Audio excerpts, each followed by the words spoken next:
అర్థం అది. అదిగో అలా మన్మధుడిని దహనం చేసిన రోజు ఈ పాల్గొన పూర్ణిమ.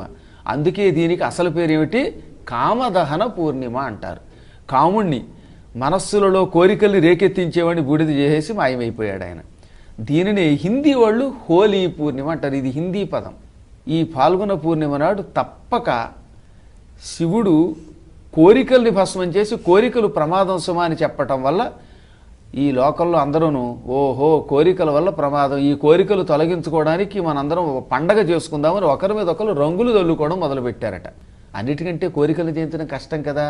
అంతటి కోరికనే జయించిన ఈశ్వరుడికి కృతజ్ఞతగా ఓ పండుగ చేసుకుని రకరకాల రంగుల్ని పిచ్చికారీ గొట్టాల్లో పెట్టుకుని మొహం మీద పోసుకునేవారు. పూర్వకాలంలో మంచి రంగులవి, కెమికల్స్ కావు, ఇప్పటికీ మళ్ళీ రసాయన పదార్థాలు కావు, కాబట్టి కళ్ళల్లో పడినా కళ్ళు పోయేవి కాదు.